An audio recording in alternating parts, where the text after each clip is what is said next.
Hi guys! Today's magluluto tayo ng lomi. Ayan, dahil dito sa Pilipinas is maraming sahog na mabibili. So, ito ang ating mga ingredients. Ayan, lalagyan ko ng hipon.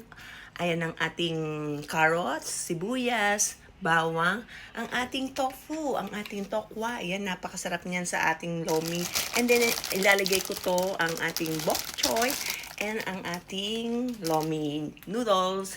At of course, lalagyan din natin ng eggs. So, umpisa na natin ang pagluluto. Ayan, mag-gisa muna tayo ng bawang at sibuyas. Unahin natin igisa ang ating sibuyas.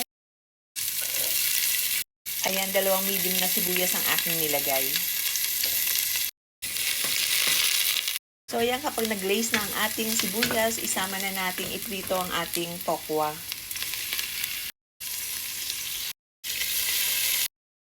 Ilipat ko sa non-stick pan ang ating tokwa para hindi naminikit.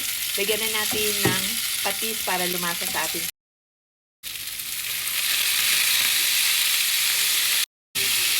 Ayan. Iluto lang natin hanggang sa mag-brown. Ayan, sa pinagprituhan natin at pinaggisahan ng tokwa is maglagay tayo ng sabaw.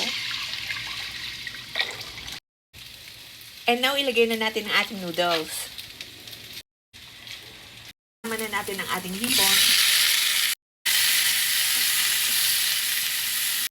Sa ating pinapakulo ang noodles, lagay na natin ang 3 piraso ng bawang.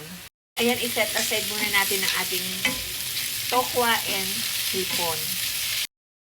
Kung kulo na, ilagay na natin ang ating chicken. Na rin natin ang ating carrots.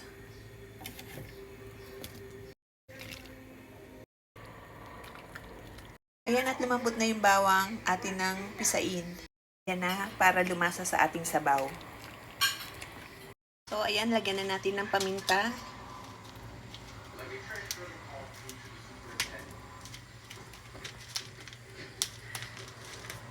Ilagay na natin ang ating tokwa at hipon. Lastly, ang ating bok choy.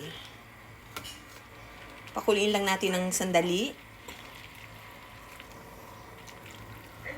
So, ayan na, ready na yung ating lomi. Kainan na! Yummy!